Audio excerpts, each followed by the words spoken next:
ಅದೇ ಇವಾಗ ಯಾರು ಬರ್ತಾರ ನೋಡಿ. Cannot open this.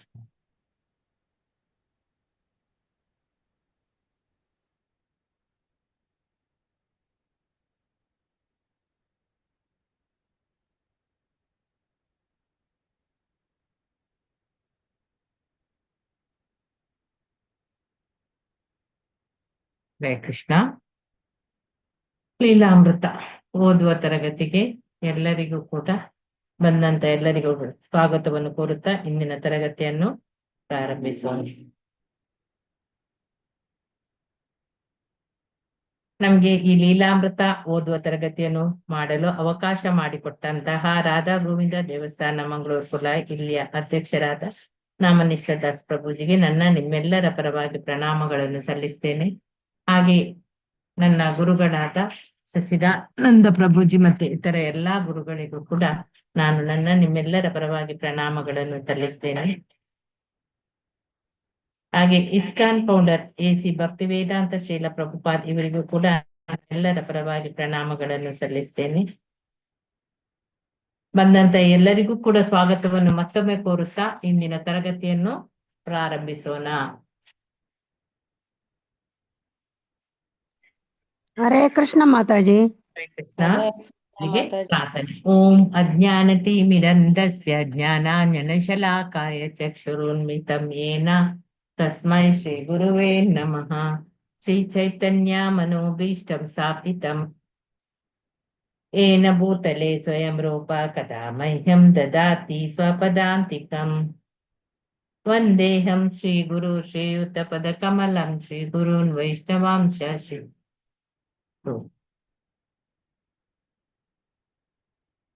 श्रीरूपं साग्रजातं सहगण रघुनाथान्वितं तं सजीवं स्वाद्वैतं सावधूतं परिजनसहितं कृष्ण चैतन्य देवं श्री राधा कृष्ण पादं सहगण ललित श्री विशाखान्वितं हे कृष्णा करुणा सिंधु दीन बंधु जगत्पते गोपेश गोपिका कांता राधा कांता नमोस्तुते.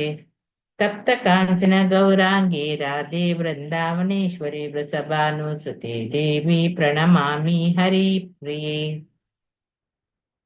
वाञ्छा कल्पतरुपश्च कृपा सिन्धुभ्य एव च पतितानां पावनेभ्यो वैष्णवेभ्यो नमो नमः.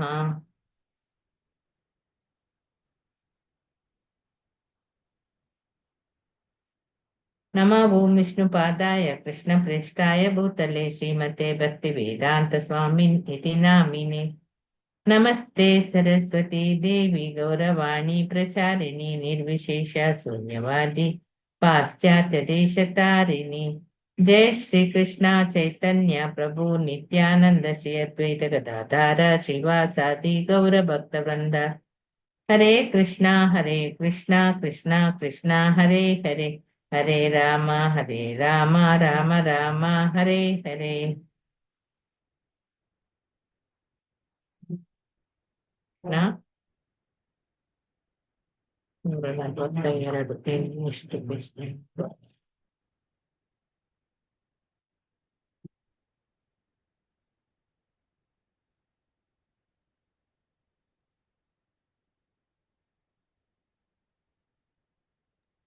ಹರೇ ಕೃಷ್ಣ ಮಾತಾಜಿ. ಹರೇ ಕೃಷ್ಣ. ಒಂದ್ ನಿಮಿಷ, ಸ್ಕ್ರೀನ್ ಯಾಕೆ ಶೇರ್ ಆಗೋದಿಲ್ಲ ನೋಡ್ತಾ ಇದ್ದೇನೆ. ಹರೇ ಕೃಷ್ಣ ಮಾತಾಜಿ. ಹರೇ ಕೃಷ್ಣ. ಹರೇ ಕೃಷ್ಣ ಮಾತಾಜಿ. ಹರೇ ಕೃಷ್ಣ. ನಿನ್ನೆ ಜುಲೈ 31 ಅಲ್ಲಿದು ವಿವರಿಸ್ಲಿಕ್ಕೆ ಬಾಕಿ ಇದೆ. ನ್ಯೂ ಏರ್ಲಿಯನ್ಸ್ ಹೋಗುವ ವಿಮಾನದಲ್ಲಿ ಪ್ರಭುಪಾದ್ರು ಕುಳಿತಿದ್ರು. ಬಿರುಗಾಳಿಯಿಂದ ಕೂಡಿದ ಹವಾಮಾನ. ಉಪೇಂದ್ರರೊಂದಿಗೆ ಪ್ರಥಮ ದರ್ಜೆಯ ವಿಭಾಗದಲ್ಲಿ ಕುಳಿತಿದ್ದ ಪ್ರಭುಪಾದ್ರು ಅವರು ಕಿಟಕಿಯ ಹೊರಗೆ ನೋಡ್ತಾ ಕುಳಿತಿರ್ತಾರೆ.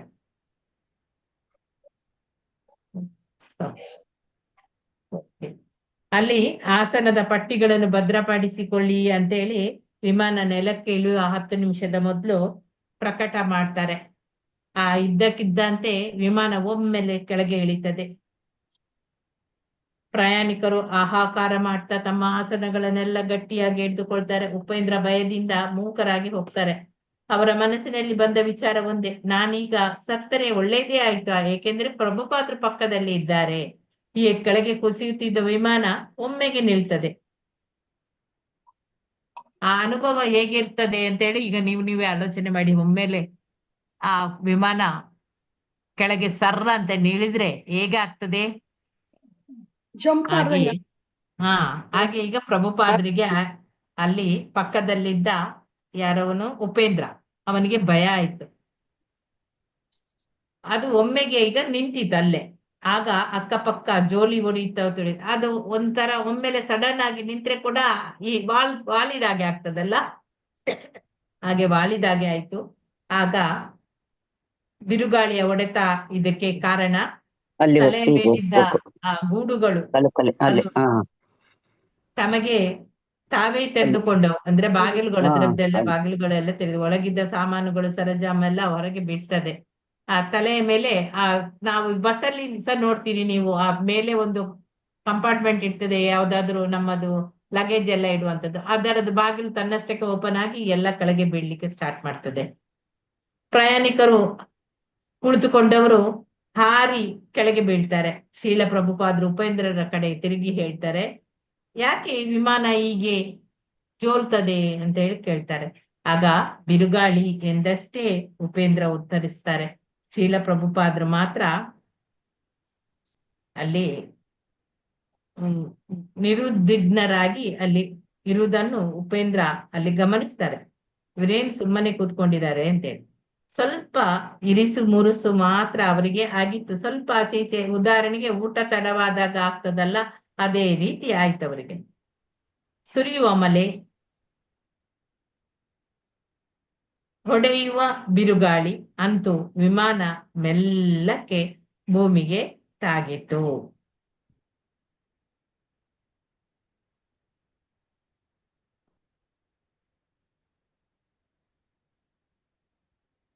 ಓಪನ್ ಆಗುದಿಲ್ಲ,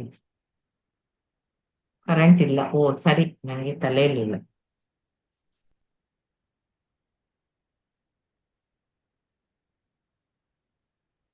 ಒಂದ್ ನಿಮಿಷ.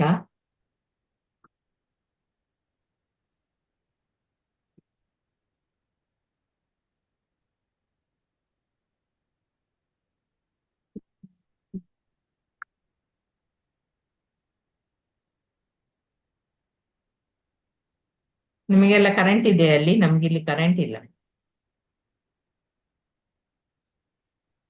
ಇದೆ ಮಾತಾಜಿ ಕರೆಂಟ್. ಹೌದಾ? ಓಕೆ.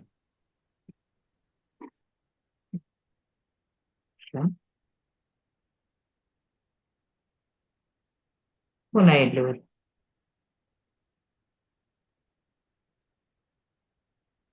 ಅಯ್ಯೋ ಕೃಷ್ಣ.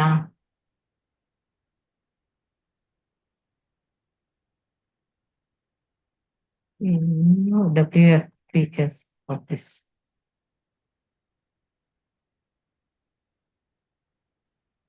ಬರ್ಲಿಲ್ಲ ಅಲ್ಲ ಸ್ಕ್ರೀನ್? ಇಲ್ಲ ಮಾತಾಜಿ. ಸ್ಕ್ರೀನ್ ಇದೆ ಮಾತಾಜಿ. ಮಾತಾಜಿ ಬಂದಿದೆ ಹೌದು, ಅದು ಮಾತಾಜಿ. ಬರುದಿಲ್ಲ, ಓಪನ್ ಆಗುದಿಲ್ಲ, ಯಾಕೆ ಅಂತ ಗೊತ್ತಿಲ್ಲ.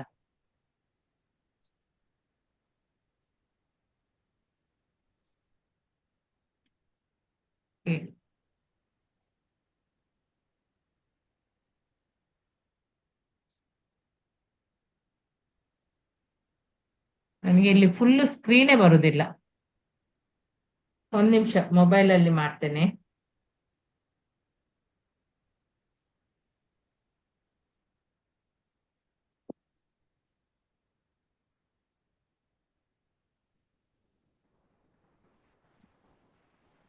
ಹಿಂದ್ಗಡೆ ಅದೇ ಇದರಿಂದ ಕೃಷ್ಣ. ಬರ್ತಾ ಇದೆ. ಈಗ ಬರ್ತದೆ, ನಾನು ಮೊಬೈಲ್ ಇಂದ ಮಾಡ್ತೇನೆ. ಮತ್ತೆ ಸುರಿಯುವ ಮಳೆ, ವಿಮಾನ ಮೆಲ್ಲಗೆ ಭೂಮಿಗೆ ತಾಗಿತ್ತು. ದೊಡ್ಡ ಅವಘಡದಿಂದ ವಿಮಾನ ಪಾರಾಗಿತ್ತು.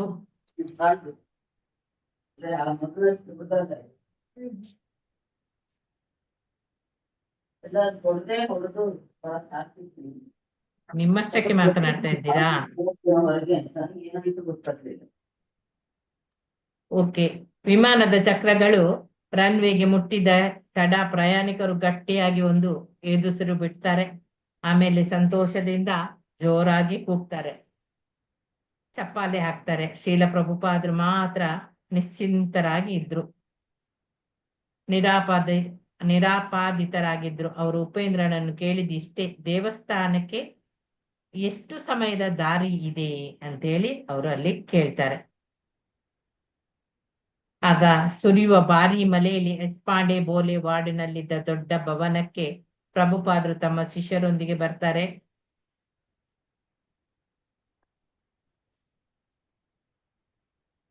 ಈಗ ಸ್ಕ್ರೀನ್ ಬಂತಲ್ಲ ಎಲ್ಲರಿಗೂ? ಬಂತು ಮಾತಾಜಿ. ಓಕೆ, ದೊಡ್ಡದು ಮಾಡ್ಲಿಕ್ಕೆ ನೀವೇ ಮಾಡ್ಬೇಕು, ನಾನದು ಇದ್ರಲ್ಲಿ ಮಾಡಿದೆ, ಮೊಬೈಲ್ ಅಲ್ಲಿ. ಆ ದೊಡ್ಡ ಭವನಕ್ಕೆ ಪ್ರಭುಪಾದರು ತಮ್ಮ ಶಿಷ್ಯರೊಂದಿಗೆ ಆಗಮಿಸಿದ್ರು. ನ್ಯೂ ಆರ್ಲಿಯನ್ ದೇವಾಲಯದ ಅಧ್ಯಕ್ಷರಾದ ನಿತ್ಯಾನಂದರು 2 ವಾರಗಳ ಮೊದಲೇ ಆ ಪ್ರಭುಪಾದರ ಆಗಮನದ ಸುದ್ದಿಯನ್ನು ಮುಟ್ಟಿಸಿದ್ರು.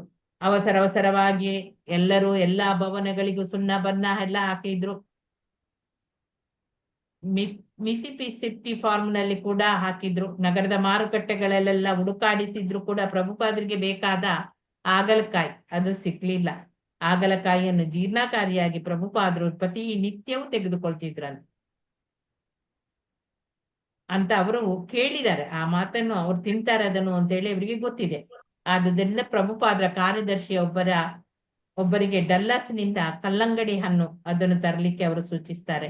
ನಿತ್ಯಾನಂದ ನ್ಯೂ ಆರ್ಲಿಯನ್ಸ್ನಲ್ಲಿ ಆ ಭಕ್ತರು ಈಗ ಯಾವತ್ತಿನಂತೆ ಅಲ್ಲಿ ಸಿದ್ಧವಾಗಿ ಇರ್ತಿದ್ರು. ಏನಾಯ್ತು, ಪುನಃ ಹೋಯ್ತಾ? ಇಲ್ಲ, ಸ್ಕ್ರೀನ್ ಇಲ್ಲ ಮಾತಾಜಿ. ಅದೇ ಇದೇನು ಅಂತೇಳಿ ಗೊತ್ತಾಗ.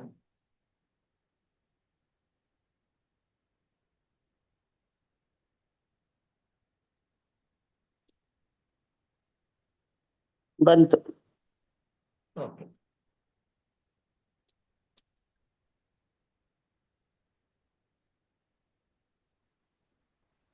ಕಲ್ಲಂಗಡಿಯನ್ನು ತಂದ್ರು. ನಿತ್ಯಾನಂದ ನ್ಯೂ ಆರ್ಲಿಯನ್ನ ಭಕ್ತರು ಈಗ ಯಾವತ್ತಿನಂತೆ ಸಿದ್ಧವಾಗಿದ್ರು. ಪ್ರವೇಶದ್ವಾರಕ್ಕೆ ಬರಲು ಅಮೃತ ಶಿಲೆಯ ಮೆಟ್ಲನ್ನು ಸಿದ್ಧಪಡಿಸಲಾಗಿತ್ತು. ಪ್ರಭುಪಾದರು ತಮ್ಮ ಊರುಗೋಲನ್ನು ಊರಿಕೊಂಡು ನಿಧಾನವಾಗಿ ಮೆಟ್ಲುಗಳನ್ನು ಹತ್ತುತ್ತಿರುವಾಗ ಅಲ್ಲಿ 3ನೇ ಅಂತಸ್ತಿನಿಂದ ಆ ಭಕ್ತರು ಹೂವಿನ ದಳಗಳನ್ನು ಅವರ ಮೇಲೆ ಸುರಿಯತೊಡಗಿದ್ರು. ಕಾರಿನಿಂದ ಇಳಿದ ಮೇಲೆ ಪ್ರವೇಶ ದ್ವಾರದ ಹತ್ತಿರ ಭವನದ ತನಕ ಸುಮಾರು 250 ಅಡಿ ಉದ್ದದ 3 ಅಡಿ ಅಗಲದ ಬಿಳಿ ಬಟ್ಟೆಯನ್ನು ಹಾಕಿದ್ರು.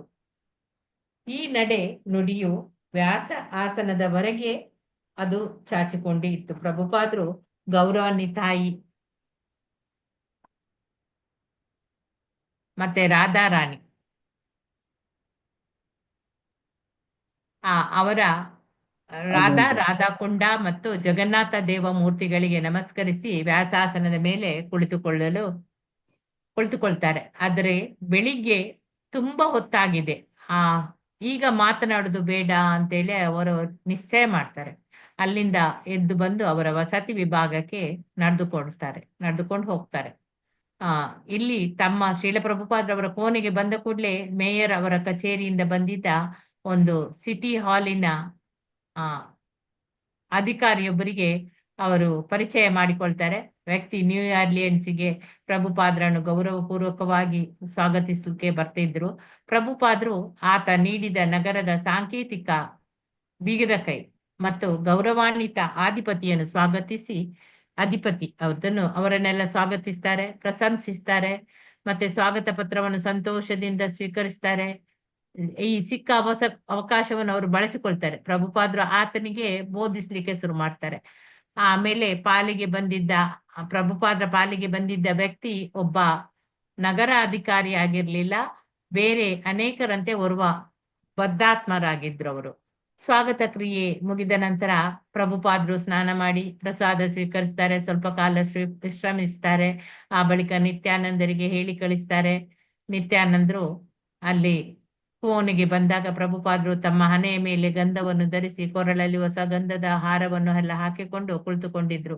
ನಿತ್ಯಾನಂದರು ಪ್ರಭುಪಾದರಿಗೆ ನಮಸ್ಕಾರ ಮಾಡ್ತಾರೆ. ಆ ಕೋಣೆಯಲ್ಲಿ ತಮ್ಮ ಆಧ್ಯಾತ್ಮಿಕ ಗುರುವಿನೊಂದಿಗೆ ಒಬ್ಬರೇ ನಿಲ್ಲಲು ಅವರಿಗೆ ಒಂದು ಬಗೆಯ ವಿಚಿತ್ರ ಆತಂಕ ಇತ್ತು, ಭಯ ಉಂಟಾದವು. ಪ್ರಭುಪಾದರು ತಮ್ಮ ಮೇಜಿನಿಂದ ಬಂದ ಒಂದು ಫೋಟೋವನ್ನು ತೆಗೆದು ಆಲ್ಬಮ್ ಅದನ್ನು ಕೈಗೆ ಎತ್ತಿಕೊಂಡು ಅದರಲ್ಲಿ ಮಿಸಿಸಿಪಿ ಫಾರ್ಮ್ನಲ್ಲಿ ತೆಗೆದ ಫೋಟೋಗಳಿದ್ದವು. ಪ್ರಭುಪಾದರು ಹೇಳ್ತಾರೆ, ನಾನು ವಿಶೇಷವಾಗಿ ನಿಮ್ಮ ಫಾರಂ ನೋಡ್ಲಿಕ್ಕೆ ಬಂದಿದ್ದೇನೆ. ಮಾರನೆಯ ದಿನ ಬೆಳಿಗ್ಗೆ ಸೂರ್ಯೋದಯಕ್ಕೆ ಮೊದಲೇ ಪ್ರಭುಪಾದರು ಫಾರಂ ನೋಡ್ಲು ಹೋಗ್ತಾರೆ. ಹೊರಗೆ ಬಂದು ಒಂದೇ ಸಮನೆ ಮಳೆ ಸುರಿತಾ ಇತ್ತು. ಮೊದಲಿಗೆ ಅವರು 5 ಗಂಟೆ ಪ್ರಯಾಣ ಅಲ್ಲಿಗೆ ಫಾರ್ಮಿಗೆ ಹೋಗ್ಲಿಕ್ಕೆ ಅವರಿದ್ದಲ್ಲಿಂದ. ಎಷ್ಟೇ ಹೊತ್ತಾದ್ರೂ ಆ ರಾತ್ರಿ ನ್ಯೂ ಆರ್ಲಿಯನ್ ಅವರಿಗೆ ಅಲ್ಲಿಗೆ ಹಿಂದಿರುಗ್ಬೇಕು ಅವರು. ಕಾರಣ ಮಾರನೇ ಬೆಳಿಗ್ಗೆ ಡೆಟ್ರಾಯೇಟಿಗೆ ಅವರ ವಿಮಾನಯಾನ ಮಾಡಬೇಕಾಗಿತ್ತು. ಮಿಸಿಸಿಪಿ ಫಾರ್ಮಿಗೆ ಬರುವ ವೇಳೆಗೆ ಮಳೆ ನಿಂತಿತ್ತು. ಏರಿಳಿತದ ಮೈದಾನವನ್ನು ಪ್ರಭುಪಾದರು ನೋಡ್ತಾರೆ. ಆಮೇಲೆ ಅದೇ ಇಸ್ಕಾನ್ ಫಾರ್ಮ್ ಅಂತ ಹೇಳಿ ಸುತ್ತಲೂ ಅಲ್ಲಿ ಪೈನ್ ಮರಗಳ ಕಾಡು, ಮಧ್ಯ ಫಾರಂ. ಆನಂತರ ಇಂದಿನ ಮಾಲೀಕ ಅದನ್ನು ಕುದುರೆ ಮೈದಾನವಾಗಿ ಬಳಸ್ತಿದ್ದ. 14 ಕೋಣೆಗಳುಳ್ಳ ಒಂದು ಆಧುನಿಕ ಇಟ್ಟಿಗೆ ಮನೆ ಕೂಡ ಅಲ್ಲಿ ಇತ್ತು. ದೊಡ್ಡದೊಂದು ಕನಜದ ಮನೆ ಮತ್ತು ಅನೇಕ ಸಣ್ಣ ವಾಸದ ಮನೆಗಳು ಕೂಡ ಅಲ್ಲಿ ಇದ್ದವು.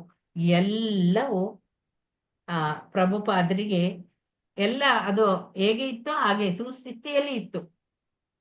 ಪ್ರಭುಪಾದರಿಗೆ ಆ ಪ್ರದೇಶ ತುಂಬಾ ಇಷ್ಟ ಆಯ್ತು. ಆ ಜಾಗ ಬಂಗಾಳದ ಯಾವುದೋ ಒಂದು ಭಾಗದ ಹಾಗೆ ಕಾಣ್ತಾ ಇತ್ತು ಅವರಿಗೆ ಅಂತೇಳಿ ಅವರು ಉದ್ಗರಿಸ್ತಾರೆ ಅಲ್ಲಿ.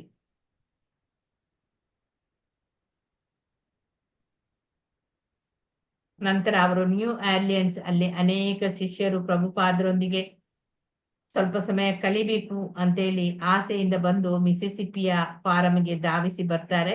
ದೇವಾಲಯದ ಕೋಣೆ ಅಲ್ಲಿ ದೊಡ್ಡ ಒಂದು ಗುಂಪೆ ಸೇರ್ತದೆ. ಪ್ರಭುಪಾದ ಮುಂಜಾನೆ ಭಾಗವತದ ಪ್ರವಚನ ಪ್ರಾರಂಭಿಸಿದಾಗ ಇದ್ದಕ್ಕಿದ್ದಂತೆ ಸಾವಿರಾರು ಜನ ಬಂದು ಸೇರ್ತಾರೆ. ಜುಯಿಂಗುಡ್ತಾ ಪ್ರಭುಪಾದರನ್ನು ಸುತ್ತುವರಿಸ್ತಾರೆ. ಕೆಲವು ಅವರ ತಲೆಯ ಮೇಲೆ ಕುಳಿತವು, ಇನ್ನು ಅವರ ಮೈ ಮೇಲೆ ಇಳಿದಿದ್ದವು ಕೆಲವರು. ಇನ್ನು ಶಿಷ್ಯನೊಬ್ಬ ಚಾಮರದಿಂದ ಗಾಳಿ ಬೀಸ್ತಾ ಇದ್ದಾನೆ. ಅವುಗಳನ್ನು ಓಡಿಸಲು ಯತ್ನಿಸಿದ. ಗಾಳಿ ಹಾಕುತ್ತಾ ಅವುಗಳನ್ನು ಓಡಿಸ್ತಾ ಯತ್ನಿಸಿದ. ಯಾವುದು? ಆ ನೊಣಗಳು. ಮುಂಜಾನೆ ಇದ್ದಕ್ಕಿದ್ದಂತೆ ಸಾವಿರಾರು ನೊಣಗಳು ಬರ್ತದೆ. ಆ ನೊಣಗಳು ಬಂದು ಪ್ರಭುಪಾದರ ಮೇಲೆ ಕುಳಿತುಕೊಳ್ತವೆ. ಇನ್ನು ಕೆಲವು ಹೆಗಲಿನ ಹತ್ರ ಇತ್ತು. ಇನ್ನು ಅದನ್ನು ಒಬ್ಬ ಶಿಷ್ಯ ಆ ಚಾಮರ ಅದನ್ನು ತೆಗೆದು ಗಾಳಿ ಬೀಸ್ತಾ ಇರ್ತಾನೆ, ಓಡಿಸ್ತಾ ಇದ್ದಾನೆ ಅದನ್ನು. ಆತನ ಪ್ರಯತ್ನ ಅದೇನು ಅಷ್ಟೊಂದು ಸಫಲವಾಗಿ ಆಗಲಿಲ್ಲ. ಆಗ ಪ್ರಭುಪಾದರು ಹೇಳ್ತಾರೆ, ಇನ್ನೂ ಹತ್ತಿರ ಬಾ. ಚಾಮರ ಇರುವುದೇ ನೊಣ ಹೊಡೆಯುವುದಕ್ಕಾಗಿ. ಅದು ದೇಹಕ್ಕೆ ತಾಗಿದ್ರು, ನನ್ನ ದೇಹಕ್ಕೆ ತಾಗಿದ್ರು ತೊಂದರೆ ಇಲ್ಲ, ನೀನು ಹತ್ತಿರ ಬಾ ಅಂತ ಹೇಳ್ತಾರೆ.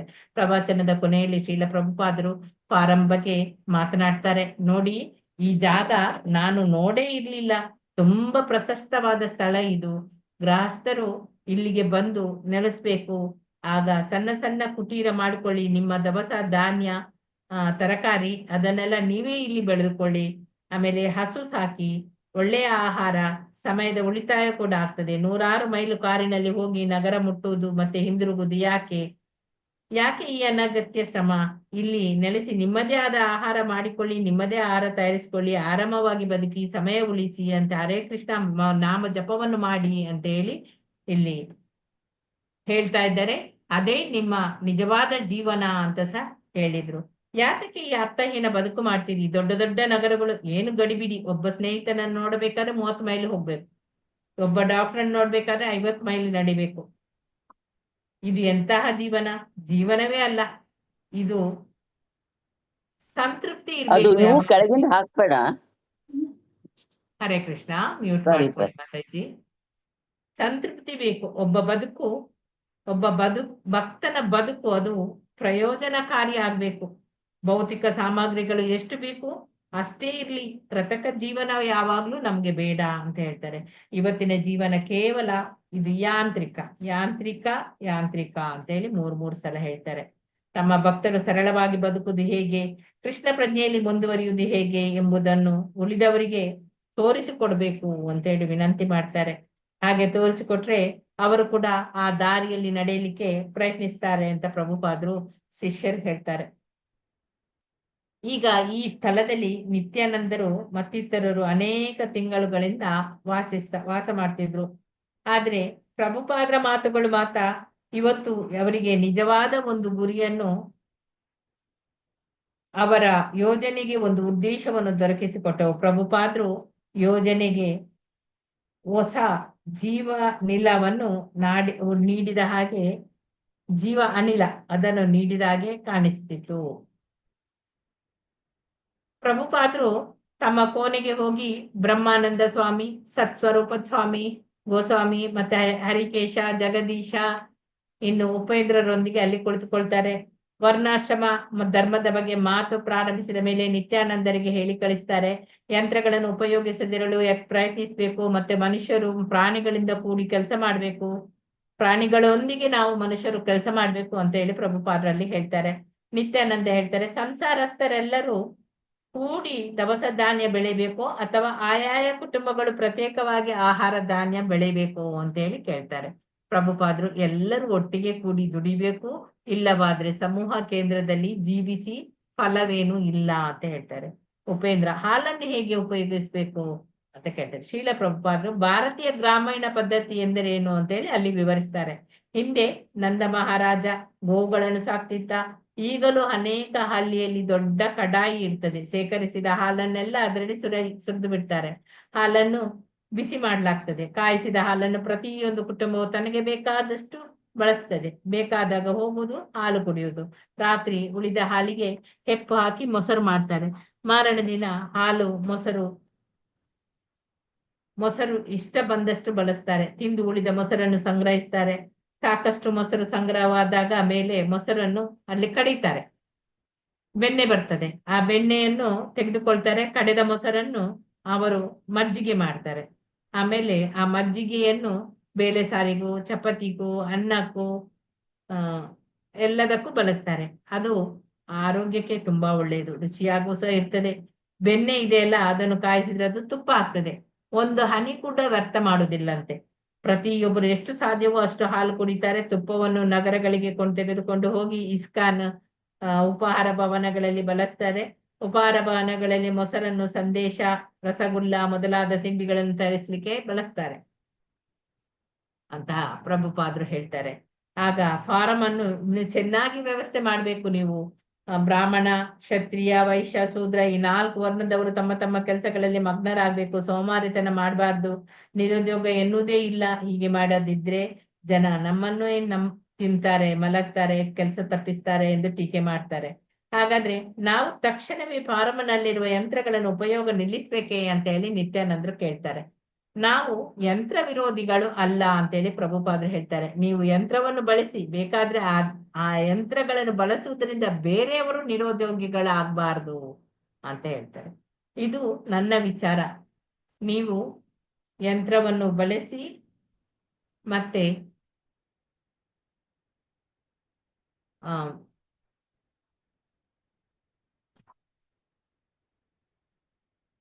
ಬಹಳ ಮುಖ್ಯವಾದ ಮಾತಂದ್ರೆ ಪ್ರತಿಯೊಬ್ಬರಿಗೂ ಕೂಡ ಉದ್ಯೋಗ ಸಿಗುವಂತೆ ಇರ್ಬೇಕು. ನಿಮ್ಮಲ್ಲಿ ಜನರು ಬೇಕಾದಷ್ಟು ಸಂಖ್ಯೆಯಲ್ಲಿ ಇದ್ದಾಗ ಯಂತ್ರಗಳು ಯಾಕೆ ಬೇಕು ಅಂತ ಕೇಳ್ತಾರೆ. ಶೀಲ ಪ್ರಭುಪಾದರ ವೈದಿಕ ಸಂಸ್ಕೃತಿಯ ಕೆಲವು ಸಂಗತಿಗಳನ್ನು ಅಲ್ಲಿ ವಿವರಿಸ್ತಾರೆ. ಕ್ಷತ್ರಿಯರು ತೆರಿಗೆ ವಸೂಲಿ ಮಾಡ್ತಿದ್ರು, ಪ್ರಜೆಗಳು ರಕ್ಷಣೆಯ ಜವಾಬ್ದಾರಿಯನ್ನು ಮಾಡ್ತಿದ್ರು. ಆಮೇಲೆ ಶೂದ್ರರು ಜಮೀನುಗಳಲ್ಲೋ ಮಾರುಕಟ್ಟೆಯಲ್ಲಿ ಅಲ್ಲೋ ಕೆಲಸ ಮಾಡ್ತಿದ್ರು. ಅಡಿಗೆ ಮಾಡುವುದು, ದಾರ ತೆಗೆಯುವುದು, ಬಟ್ಟೆ ಹೆಣೆಯುವುದು ಮತ್ತೆ ಕ್ಷೀರೋತ್ಪಾದನೆಯ ಕೆಲಸವನ್ನು ಹೆಂಗಸರು ಮಾಡ್ತಿದ್ರು. ಮೋಚಿಗಳಂತಹ ಕೆಲವರ್ಗದ ಜನರು ಸತ್ತ ದನಗಳ ಚರ್ಮವನ್ನು ಅವರು ಸುಳಿತಿದ್ರು, ಮತ್ತೆ ಮಾಂಸವನ್ನು ತಿಂತಿದ್ರು. ಈಗ ನೋಡಿ, ಒಬ್ಬ ಪ್ರಾಧ್ಯಾಪಕ ಮಾಂಸ ಭಕ್ಷಕನೂ ಹೌದು, ಮತ್ತೆ ಪತನಗೊಂಡ ಆಧುನಿಕ ಸಮಾಜದ ಇದು ಚಿತ್ರ ಅಂತ ಹೇಳ್ತಾರೆ.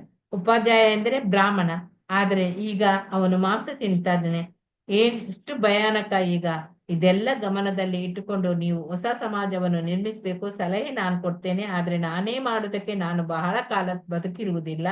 ನೀವು ಮಾಡ್ಬೇಕು. ಇಡೀ ಜಗತ್ತನ್ನು ನೀವು ಬದಲಾಯಿಸ್ಬೇಕು ಬದಲಾಯಿಸಬಹುದು ನೀವು ಅಂತೇಳಿ, ಅಮೇರಿಕನ್ನರನ್ನು ಬದಲಾಯಿಸಿ ನೀವು ಮೊದಲು, ಇಡೀ ಜಗತ್ತೇ ಆಗ ಬದಲಾಗ್ತದೆ ಅಂತ ಹೇಳಿ ಹೇಳ್ತಾರೆ. ಈ ಮಾತನ್ನು ಆಡುವಾಗ ಅಲ್ಲಿ ಪ್ರಭುಪಾದರು ಭಾವಷ್ಟಿತರಾಗಿದ್ರು.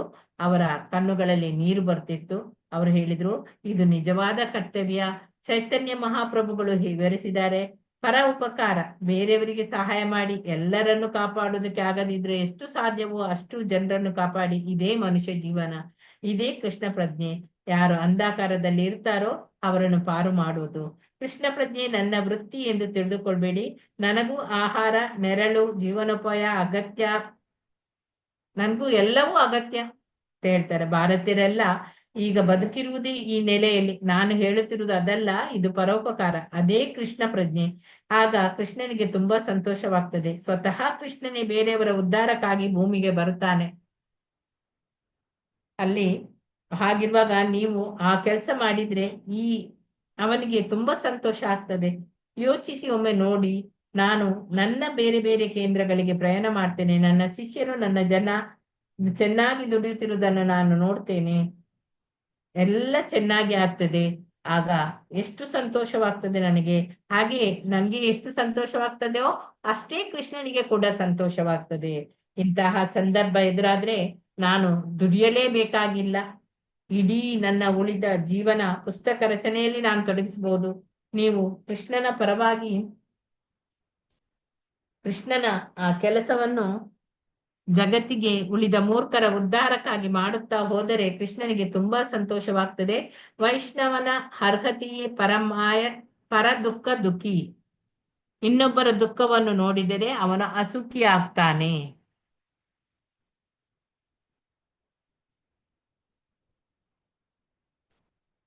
ಅವನೇ ವೈಷ್ಣವ.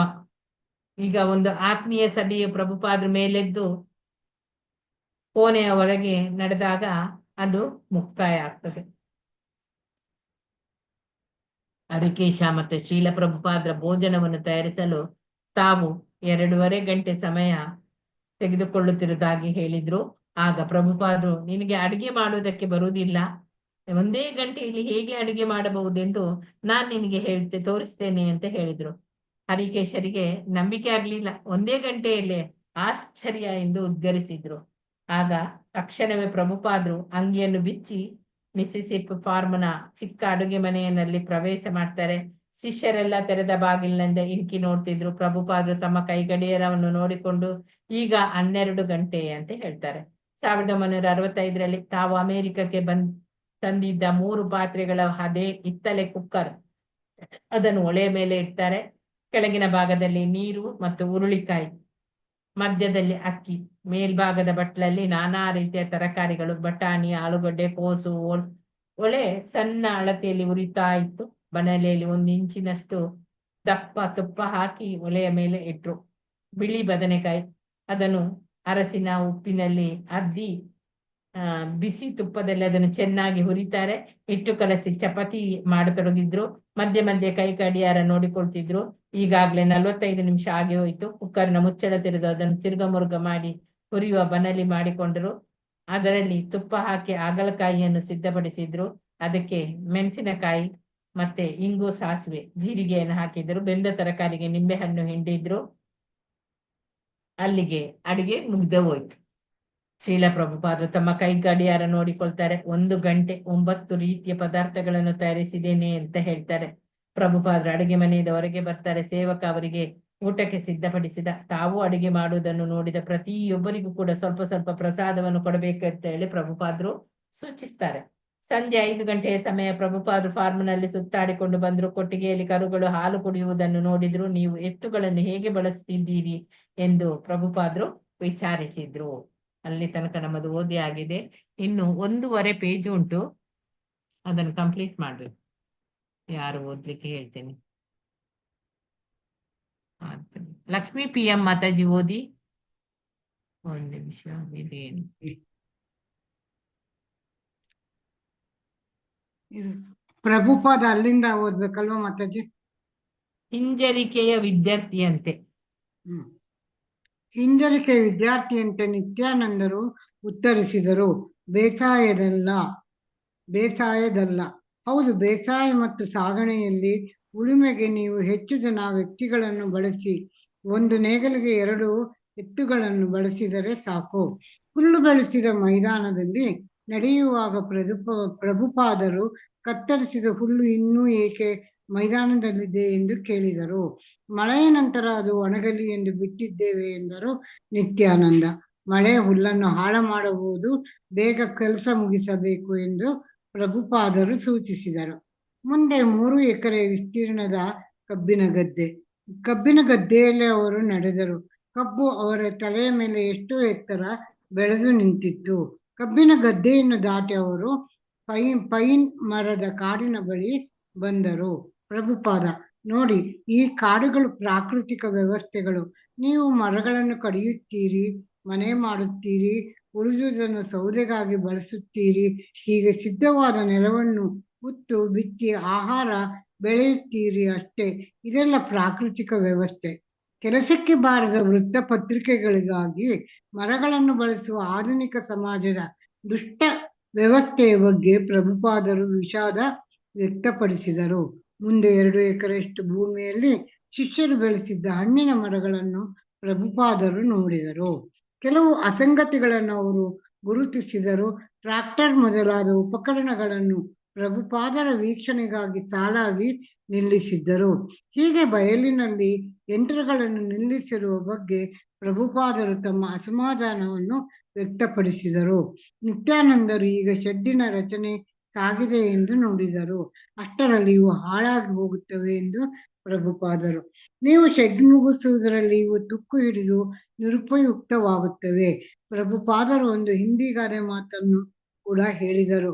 ಹೆಂಗಸಿನ ಶೃಂಗಾರ ಮುಗಿಯುವುದರೊಳಗೆ ಸಂತೆ ಮುಗಿದೇ ಹೋಗಿತ್ತು. ಶಿಷ್ಯರು, ಅಲ್ಲಿ ಮಾರ್ಕ್ ಇದೆ ಮಾತಾಜಿ, ಏನು ಅಂತ ಗೊತ್ತಾಗ್ತಿಲ್ಲ ಅಲ್ಲಿ.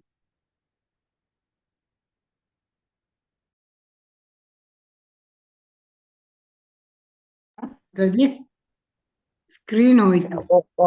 ಹೋಯ್ತು ಒಂದ್ ನಿಮಿಷ. 2 ಕಡೆಯಿಂದ ಸಹ ಹೋಯ್ತು ಸ್ಕ್ರೀನ್. ಹೌದು.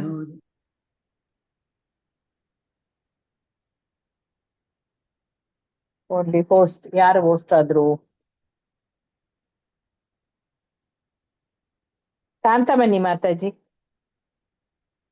ಹರೇ ಕೃಷ್ಣ. ಕಾಂತಮಣಿ ಮಾತಾಜಿ, ಹರೇ ಕೃಷ್ಣ ಮಾತಾಜಿ. ನೀವು ಹೋಸ್ಟ್ ಆಗಿದ್ದೀರಾ?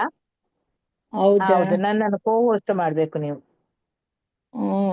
ನನ್ನ NG ಹೆಸರು ಒತ್ತಿ. ಮೇಕೆ ಹೋಸ್ಟ್ ಬಂತು. ಅದನ್ನು ಒತ್ತಿ. ಬಂತ ಮಾತಾಜಿ? ಬಂತು. ಓಕೆ. Okay, thank you. ಇನ್ನು ಬಂದಿಲ್ಲ ಮಾತಾಜಿ ಸ್ಕ್ರೀನ್ ಹಾಕ್ತೇನೆ ಈಗ. ನಾನು ಇಷ್ಟ ತನಕ ಹೋಸ್ಟ್ ಆಗ್ಲಿಲ್ಲ ಅಲ್ಲ.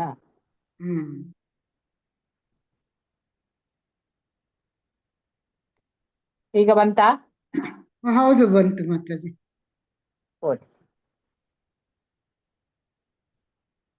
ಇದು ನಿತ್ಯಾನಂದರು ಈಗಿನ ಅದೆಲ್ಲ ಆಯ್ತು. ಹೆಂಗಸಿನ ಶೃಂಗಾರ ಮುಗಿಯೋದ್ರೊಳಗೆ ಸಂತೆ ಮುಗಿದೇ ಹೋಗಿತ್ತು. ಶಿಷ್ಯರು ನಗತೊಡಗಿದರು. ನಿತ್ಯಾನಂದ ಮಾತ್ರ ಗಂಭೀರವಾಗಿದ್ದರು. ಪ್ರಭುಪಾದ, ಈ ಉಪಕರಣಗಳನ್ನು ಸರಿಯಾಗಿ ಬಳಸಿ ಅಥವಾ ಹಾಳಾಗುವ ಮೊದಲು ಅವುಗಳನ್ನು ಮಾರಾಟ ಮಾಡಿ ಕೈ ತೊಳೆದುಕೊಳ್ಳಿ. ಈ ರೀತಿ ಉದಾಸೀನ ಮಾಡಿ ಅವುಗಳನ್ನು ಹಾಳು ಮಾಡಬೇಡಿ. ಮುಂದೆ ಪ್ರಭುಪಾದರಿಗೆ ನಿತ್ಯಾನಂದರು 25 ಎಕರೆ ವಿಸ್ತೀರ್ಣ ಜಾಗವನ್ನು ಅಲ್ವಾ ಮಾತಾಜಿ? ಅದು ಇಲ್ಲೇನೋ ಅಡ್ವರ್ಟೈಸ್ಮೆಂಟ್ ತರದ್ದಿದೆ, ಕಾಣಿಸ್ತಿಲ್ಲ. ಬೆಳೆದ ಭೂಮಿಯನ್ನು ತೋರಿಸಿದರು. ಅದನ್ನು ರಾಸುಗಳಿಗಾಗಿ ಕಾಣಿಸ್ತಾ ಇಲ್ಲ ಮಾತಾಜಿ ಅದು. ಇದೆಲ್ಲ ದನ ಕರುಗಳಿಗೆ ಅಲ್ಲವೇ? ಮನುಷ್ಯರಿಗೆ ಏನೂ ಇಲ್ಲವೇ? ನಿತ್ಯಾನಂದ, ಹಸುಗಳು ಹಾಲು ಕೊಡುತ್ತವೆ. 25 ಎಕರೆ ವಿಸ್ತೀರ್ಣದ ಮೇವು ಬೆಳೆದ ಭೂಮಿಯಲ್ಲಿ ತೋರಿಸಿದರು. ಅದನ್ನು ರಾಸುಗಳಿಗಾಗಿ ಬೆಳೆಯಲಾಗಿತ್ತು. ಇದೆಲ್ಲ ದನ ಕರುಗಳಿಗೆ ಅಲ್ಲವೇ? ಮನುಷ್ಯರಿಗೆ ಏನೂ ಇಲ್ಲವೇ? ನಿತ್ಯಾನಂದ, ಹಸುಗಳು ಮತ್ತೆ ಹೋಯ್ತು ಮತ್ತೆ.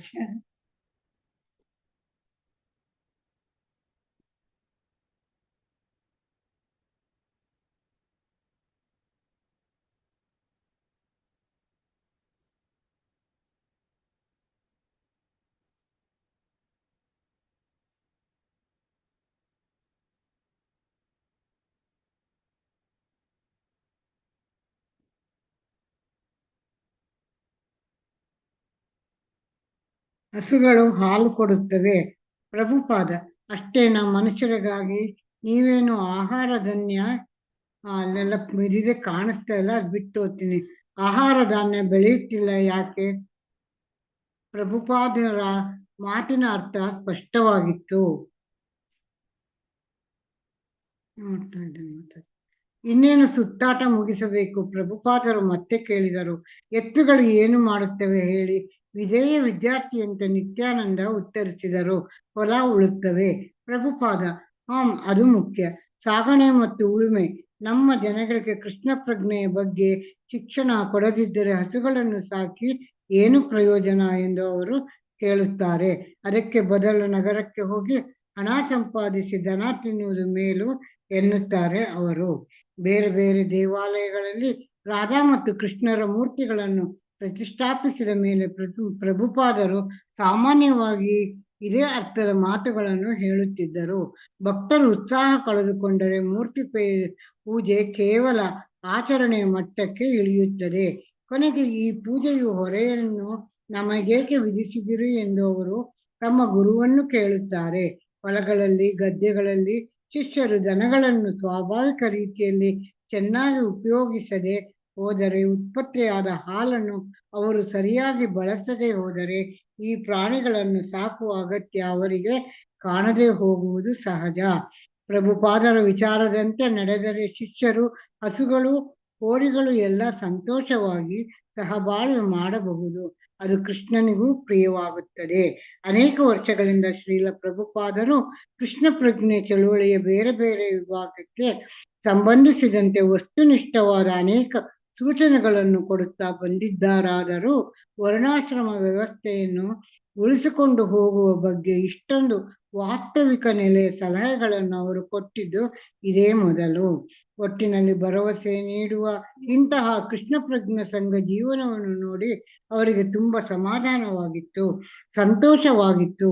ವಸತಿಯನ್ನು ಪ್ರವೇಶಿಸುವಾಗ ನ್ಯೂ ಅರ್ಲಿಯನ್ಸ್ಗೆ ಹಿಂದಿರುಗಲು ತಾವು ಸಿದ್ಧರಾಗಿರುವುದಾಗಿ ಹೇಳಿದರು. ಆ ಇಡೀ ದಿನ ಕೃಷ್ಣ ಸೇವೆಯಲ್ಲಿ ಎಡೆಬಿಡದೆ ತೊಡಗಿದ ಫಲಪ್ರದ ದಿನವಾಗಿತ್ತು. ಇವತ್ತಿನಂತೆ ನಾಳೆಯೂ ಕೂಡ ಅಂತಹ ಒಂದು ಫಲಪ್ರದ ದಿನವಾಗುವುದರಲ್ಲಿತ್ತು. ಮೇಲೆ ಮಾಡ್ತಿರೋ ಮಾತಾಡಿ ಇಷ್ಟೇನಾ?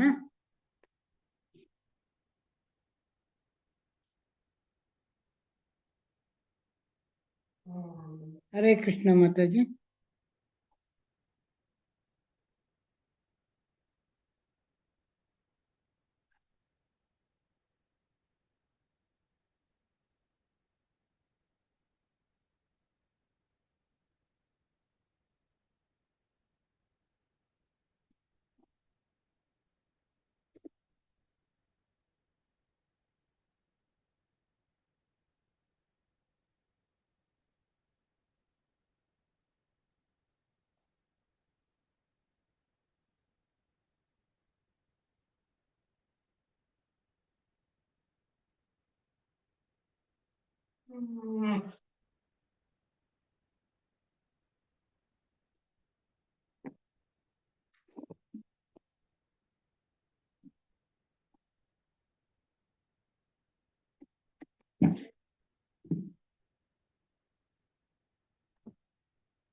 ಏನು ಕೇಳಿಸ್ತಾ ಇಲ್ಲ ಮಾತಾಜಿ.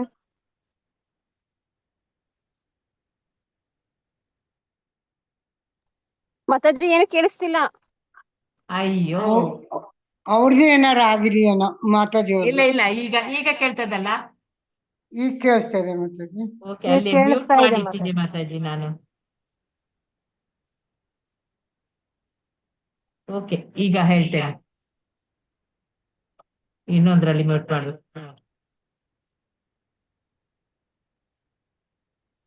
ಎಲ್ಲರ ಕಿಕ್ ಹೊಡಿತದೆ ಅದು, ಅದಕ್ಕೆ ನಾನು ಇನ್ನೊಂದ್ರಲ್ಲಿ ಮ್ಯೂಟ್ ಮಾಡ್ತೇನೆ. ನೋಡಿ, ಅಲ್ಲಿ ಹಿಂಜರಿಕೆ ವಿದ್ಯಾರ್ಥಿ ಅಂತ ಅದೆಲ್ಲ ಕೇಳಲೇ ಇಲ್ಲ ನಿಮ್ಗೆ ಯಾಕಾದ್ರೆ. ಇಲ್ಲ ಮಾತಾಜಿ. ಅಲ್ಲಿ ನಿತ್ಯಾನಂದ್ರು ಉತ್ತರಿಸ್ತಾರೆ, ಇದೆಲ್ಲ ಬೇಸಾಯವಲ್ಲವಾ ಅಂತ ಹೇಳಿ. ಆಗ ಹೌದು, ಬೇಸಾಯ ಮತ್ತು ಸಾಗಣೆಯಲ್ಲಿ ಉಳುಮೆಗೆ ನೀವು ಹೆಚ್ಚು ಜನ ವ್ಯಕ್ತಿಗಳನ್ನು ಬಳಸಬೇಕು, ಒಂದು ನೇಗಿಲಿಗೆ 2 ಎತ್ತು ಬೇಕು ಅಂತ ಹೇಳಿ ಹೇಳ್ತಾರೆ. ಹುಲ್ಲು ಬೆಳೆಸಿದ ಮೈದಾನದ ಕಡೆ ಹೋಗ್ತಾರೆ. ಅಲ್ಲಿ ಕತ್ತರಿಸಿದ ಹುಲ್ಲು ಮೈದಾನದಲ್ಲಿ ಇರ್ತದೆ. ಅದನ್ನು ನೋಡಿ, ಇದು ಮಳೆಯ ನಂತರ ಅದನ್ನ ನೋಡಿ ಇದ್ಯಾಕೆ ಮೈದಾನದಲ್ಲಿ ಇದೆ ಅಂತ ಹೇಳಿ ಯಾರಾದ್ರೂ ಕೇಳ್ತಾರಲ್ಲ, ಹಾಗೆ ಪ್ರಭುಪಾದರಲ್ಲಿ ಕೇಳ್ತಾರೆ. ಇದು ಒಣಗ್ಲಿ, ಮಳೆ ಬಂದು ಹೋದ ನಂತರ ಅದು ಒಣಗ್ಲಿ ಅಂತೇಳಿ ನಾವು ಅದನ್ನ ಅಲ್ಲೇ ಬಿಟ್ಟಿದ್ದೇವೆ ಅಂತ ಹೇಳಿದ್ರು ನಿತ್ಯಾನಂದ. ಹಾಗೆ ಮಳೆ ಹುಲ್ಲನ್ನು ಹಾಳು ಮಾಡ್ತದೆ, ಆದ್ರೆ ಅದನ್ನು ಆ ಕೆಲಸವನ್ನು ಬೇಗನೆ ಮುಗಿಸ್ಬೇಕು ಅಂತ ಪ್ರಭುಪಾದರು ಹೇಳ್ತಾರೆ. ಅದಕ್ಕೆ ಮುಂದೆ 3 ಎಕರೆ ಜಾಗಕ್ಕೆ ಹೋಗ್ತಾರೆ. ಆ ಜಾಗದಲ್ಲಿ ಕಬ್ಬು, ಅದು ಪ್ರಭುಪಾದ್ರಿಗಿಂತ ಎತ್ತರವಾಗಿ ಬೆಳೆದಿರ್ತದೆ. ಆ ಮತ್ತೆ ಕಬ್ಬಿನ ಗದ್ದೆಯನ್ನು ದಾಟಿ ಅಲ್ಲಿ ಫೈನ್ ಮರ ಅದನ್ನು ನೋಡ್ತಾರೆ. ಆ ಅಲ್ಲಿ ಆ ಕಾಡಿಗೆ ಬರ್ತಾರೆ. ಮತ್ತೆ ಪ್ರಭುಪಾದರು ಹೇಳ್ತಾರೆ, ನೋಡಿ ಈ ಕಾಡುಗಳು ಪ್ರಾಕೃತಿಕ ಒಂದು ವ್ಯವಸ್ಥೆ, ನೀವು ಅದನ್ನು ಕಡಿತೀರಿ, ಅದನ್ನು ಮನೆ ಮಾಡ್ತೀರಾ, ಮತ್ತೆ ಉಳಿದುದನ್ನೆಲ್ಲ ಸೌದೆಗೆ ಬಳಸ್ತೀರಾ, ಹೀಗೆ ಸಿದ್ಧವಾದ ನೆಲವನ್ನು ಉತ್ತು ಬಿತ್ತಿ ಆಹಾರ ತಯಾರಿಸಿದ ಬೆಳಿತೀರಾ ಅಷ್ಟೇ. ಇದೆಲ್ಲ ಪ್ರಾಕೃತಿಕ ವ್ಯವಸ್ಥೆ. ಕೆಲಸಕ್ಕೆ ಬಾರದ ವೃತ್ತಪತ್ರಿಕೆಗಳಿಗಾಗಿ ಮರಗಳನ್ನು ಬಳಸುವ ಆಧುನಿಕದವರು ಆ ಸಮಾಜದ ದುಷ್ಟ ವ್ಯವಸ್ಥೆಯ ಬಗ್ಗೆ ಪ್ರಭುಪಾದರು ವಿಷಾದ ವ್ಯಕ್ತಪಡಿಸ್ತಾರೆ. ಮುಂದೆ 2 ಎಕರೆಯಷ್ಟು ಭೂಮಿಯಲ್ಲಿ ಶಿಷ್ಯರು ಬೆಳೆಸಿದ ಹಣ್ಣಿನ ಮರಗಳನ್ನು, ಅವುಗಳನ್ನು ಪ್ರಭುಪಾದರು ನೋಡ್ತಾರೆ. ಕೆಲವು ಅಸಂಗತಿಗಳನ್ನು ಅವರು ಗುರುತಿಸ್ತಾರೆ. ಟ್ರ್ಯಾಕ್ಟರ್ ಅನ್ನು ಕಾಣ್ತಾರೆ ಅಲ್ಲಿ, ಅದು ವೀಕ್ಷಣೆಗಾಗಿ ಅವರು ಸಾಲಾಗಿ ನಿಲ್ಲಿಸಿದ್ದಾರೆ. ಶೆಡ್ಡಿನ ಕೆಲಸ ಎಲ್ಲ ಆಗ್ತಾ ಇತ್ತು, ಇದು ಬಯಲಲ್ಲಿ ಇತ್ತು. ಆ ಶೆಡ್ಡಿನ ಕೆಲಸ ಆಗಿದೆ ಅಂತ ಹೇಳ್ತಾರೆ. ಅಷ್ಟರಲ್ಲಿ ನಿಮ್ಮ ಶೆಡ್ಡಿನ ಕೆಲಸ ಆಗುವಾಗ ಇದೆಲ್ಲ ತುಕ್ಕು ಹಿಡಿದು ಹೋಗ್ತದೆ ಅಂತೇಳಿ ಪ್ರಭುಪಾದರು ಹೇಳ್ತಾರೆ. ಅದಕ್ಕೆ ಆಗ ಅದು ಹಿಂದಿ ಗಾದೆಯಲ್ಲಿ ಒಂದು ಮಾತು ಇದೆ ಅಂತೆ, ಹೆಂಗಸಿನ ಶೃಂಗಾರ ಮುಗಿಯುವವರೆಗೆ ಸಂತೆ ಮುಗ್ದು ಹೋಗ್ತದೆ ಅಂತ ಹೇಳಿ. ಆಗ ಶಿಷ್ಯರು ಸಹ ನಗಾಡ್ತಾರೆ, ಆದ್ರೆ ನಿತ್ಯಾನಂದರು ಮಾತ್ರ ಗಂಭೀರವಾಗಿ ಇದ್ರು. ಪ್ರಭುಪಾದರು, ಈ ಉಪಕರಣಗಳನ್ನು ನೀವು ಸರಿಯಾಗಿ ಬಳಸಿ, ಅದು ಹಾಳಾಗುವ ಮೊದಲು ಅವುಗಳನ್ನು ಉಪಯೋಗಿಸಿ ಅಥವಾ ಮಾರಾಟ ಮಾಡಿ ಕೈ ತೊಳೆದುಕೊಳ್ಳಿ, ಉದಾಸೀನ ಮಾಡಿ ಹಾಳು ಮಾಡಬೇಡಿ ಅಂತ ಹೇಳ್ತಾರೆ. ಪ್ರಭುಪಾದರಿಗೆ ನಿತ್ಯಾನಂದರು 25 ಎಕರೆ ವಿಸ್ತೀರ್ಣದ ಆ ಮೇವು ಬೆಳೆದ ಭೂಮಿಯನ್ನು ಕೂಡ ತೋರಿಸ್ತಾರೆ. ಅದನ್ನು ರಾಸುಗಳಿಗಾಗಿ ಬೆಳೆಯಲಾಗ್ತಿತ್ತು. ಇದೆಲ್ಲ ದನಕರಗಳಿಗೆ ಅಲ್ಲವೇ, ಮನುಷ್ಯರಿಗೆ ಏನು ಇಲ್ಲವೇ ಅಂತ ಕೇಳ್ತಾರೆ. ನಿತ್ಯಾನಂದರು ಆ ಹಸುಗಳು ಹಾಲು ಕೊಡ್ತವೆ ಅಂತ ಹೇಳ್ತಾರೆ. ಪ್ರಭುಪಾದರು, ಅಷ್ಟೇನಾ, ಮನುಷ್ಯರಿಗಾಗಿ ನೀವೇನು ಆಹಾರ ಧಾನ್ಯ ಬೆಳೆಯುತ್ತಿಲ್ಲ ಯಾಕೆ? ಪ್ರಭುಪಾದರ ಮಾತಿನ ಅರ್ಥ ಇಲ್ಲಿ ಸ್ಪಷ್ಟವಾಯ್ತು. ಇನ್ನೇನು ಸುತ್ತಾಟ ಮುಗಿಸ್ಬೇಕು ಅಂತ ಹೇಳಿದ್ರೆ ಪ್ರಭುಪಾದರು ಮತ್ತೆ ಕೇಳ್ತಾರೆ, ಎತ್ತುಗಳು ಏನು ಮಾಡ್ತವೆ ಅಂತ ಹೇಳಿ ಅಂತ ಹೇಳಿ. ವಿಧೇಯ ವಿದ್ಯಾರ್ಥಿಯೊಬ್ಬ ಹೇಳ್ತಾನೆ, ಅಂದ್ರೆ ಅವನಂತೆ ಈಗ ನಿತ್ಯಾನಂದರು ಉತ್ತರ ಕೊಡ್ತಾರೆ, ಹೊಲ ಅದು ಹೂಳ್ತದೆ ಅಂತ ಹೇಳಿ. ಪ್ರಭುಪಾದರು, ಅದು ಮುಖ್ಯ, ಸಾಗಣೆ ಮತ್ತು ಉಳುಮೆ. ನಮ್ಮ ಜನಗಳಿಗೆ ಕೃಷ್ಣ ಪ್ರಜ್ಞೆಯ ಬಗ್ಗೆ ಶಿಕ್ಷಣ ಕೊಡದಿದ್ರೆ ಹಸುಗಳನ್ನು ಸಾಕಿ ಏನು ಪ್ರಯೋಜನ ಅಂತ ಹೇಳಿ ಅವರು ಕೇಳ್ತಾರೆ. ಅದಕ್ಕೆ ಬದಲು ನಗರಕ್ಕೆ ಹೋಗಿ ಹಣ ಸಂಪಾದಿಸಿ ದನ ತಿನ್ನುವುದು ಮೇಲು ಎನ್ನುತ್ತಾರೆ ಅವರು. ಬೇರೆ ಬೇರೆ ದೇವಾಲಯಗಳಲ್ಲಿ ರಾಧಾ ಮತ್ತು ಕೃಷ್ಣರ ಮೂರ್ತಿಗಳನ್ನು ಪ್ರತಿಷ್ಠಾಪಿಸಿದ ಮೇಲೆ ಪ್ರಭುಪಾದರು ಸಾಮಾನ್ಯವಾಗಿ ಇದೇ ಅರ್ಥದ ಮಾತುಗಳನ್ನು ಅಲ್ಲಿ ಹೇಳ್ತಿರೋ. ಭಕ್ತರು ಉತ್ಸಾಹ ಕಳೆದುಕೊಂಡಂತೆ ಮೂರ್ತಿ ಪೂಜೆ ಕೇವಲ ಆಚರಣೆಯ ಮಟ್ಟಕ್ಕೆ ಇಳಿತಿತ್ತು. ಕೊನೆಗೆ ಈ ಪೂಜೆಯ ಹೊರೆಯನ್ನು ನಮ್ಗೇಕೆ ವಿಧಿಸಿದೀರಿ ಎಂದು ಯಾರು ತಮ್ಮ ಗುರುವನ್ನೇ ಅವರು ಕೇಳ್ತಾರೆ. ಹೊಲಗಳಲ್ಲಿ ಗದ್ದೆಗಳಲ್ಲಿ ಶಿಷ್ಯರು ದನಗಳನ್ನು ಅವರು ಸ್ವಾಭಾವಿಕ ರೀತಿಯಲ್ಲೇ ಚೆನ್ನಾಗಿ ಉಪಯೋಗಿಸದೆ ಹೋದರೆ, ಉತ್ಪತ್ತಿಯಾದ ಹಾಲನ್ನು ಅವರು ಸರಿಯಾಗಿ ಬಳಸದೆ ಹೋದರೆ ಈ ಪ್ರಾಣಿಗಳನ್ನು ಸಾಕುವ ಅಗತ್ಯ ಅವರಿಗೆ ಕಾಣದೆ ಹೋಗ್ಬೋದು.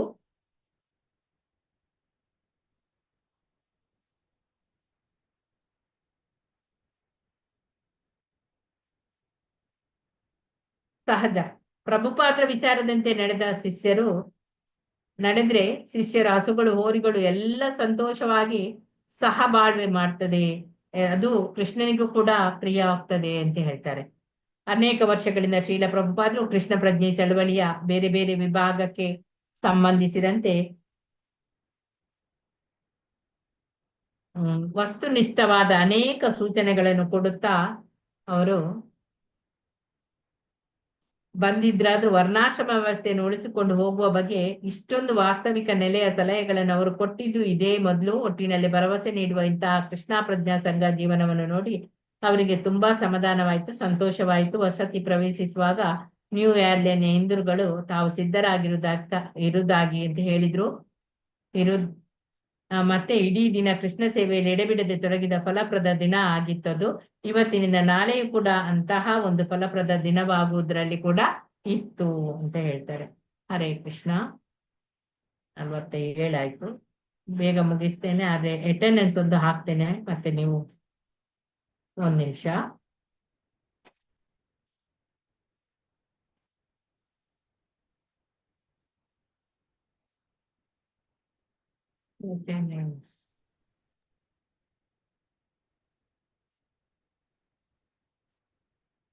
ಅಟೆಂಡೆನ್ಸ್ ಲಿಂಕ್ ಹಾಕ್ತೇನೆ.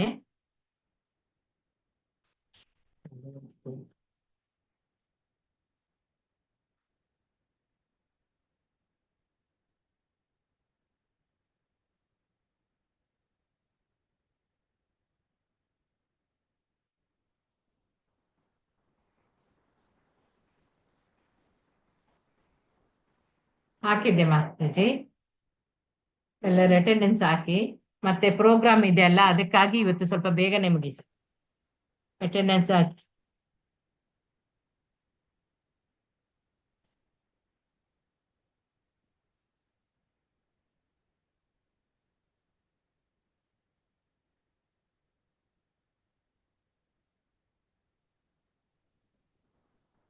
ಎಲ್ಲರೂ ಟೆಂಪಲ್ ಲಿಂಕ್ ಅಲ್ಲಿ ನೋಡಿ.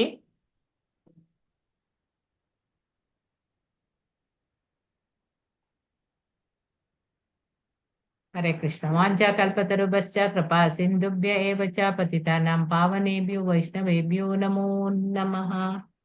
ಹರೇ ಕೃಷ್ಣ ಕೃಷ್ಣ ಕೃಷ್ಣ ಹರೇ ಹರೇ, ಹರೇ ರಾಮ ರಾಮ ರಾಮ ಹರೇ ಹರೇ. ಹರೇ ಕೃಷ್ಣ. ಧನ್ಯವಾದಗಳು ಮಾತಾಜಿ. ಧನ್ಯವಾದಗಳು ಮಾತಾಜಿ. ಹರೇ ಕೃಷ್ಣ. ಹರೇ ಕೃಷ್ಣ ಮಾತಾಜಿ, ಧನ್ಯವಾದಗಳು. ಈಗ ಕಾಂತಮಣಿ ಮಾತಾಜಿ, ನೀವೇ ಪುನಃ ಹೋಸ್ಟ್ ಆದ್ರ ಅಂತ ಹೇಳಿ. ಹರೇ ಕೃಷ್ಣ ಮಾತಾಜಿ, ಧನ್ಯವಾದ. ಧನ್ಯವಾದಗಳು ಮಾತಾಜಿ. ಹರೇ ಕೃಷ್ಣ ಮಾತಾಜಿ. ಕಾಂತಮಣಿ ಮಾತಾಜಿ. ತೆಗಿತೀನಿ ಮಾತಾಜಿ, 1 ನಿಮಿಷ. ಹೌದು ಮಾತಾಜಿ. ಹರೇ ಕೃಷ್ಣ. ದೇವ್ರ ದೀಪದೆಣ್ಣೆ. ಹರೇ ಕೃಷ್ಣ ಮಾತಾಜಿ. ಸಂಕಲ್ಪ ಏನು ಗ್ರೂಪ್ ಶುರುವಾಗಿದೆ, ಅದು ಅರ್ಥ ಏನು ಮಾತಾಜಿ? 1 ಲೀಟರ್ ಕೊಡಿ ಮಾತಾಜಿ. ನಿಮ್ದು ಇದೇ ಇಲ್ವಲ್ಲ ಮಾತಾಜಿ, ನಿಮ್ ಹೆಸರೇ ಇಲ್ಲ. ಬರ್ಲಿಲ್ಲವಾ? ಹರೇ ಕೃಷ್ಣ ನಾಗವೇಣಿ ಮಾತಾಜಿ. ನಾಗವೇಣಿ ಪತ್ನಿ ಸೇವಿನಿ ದೇವಿದಾಸಿ ಅಂತ ಹೇಳಿ ಉಂಟಲ್ಲ ಮಾತಾಜಿ, ಅದರಲ್ಲಿ ಹಾಕಿ. ನಾಗಪತ್ನಿ ಅದಕ್ಕೆ ಹಾಕ್ಲಾ? ಹಾ.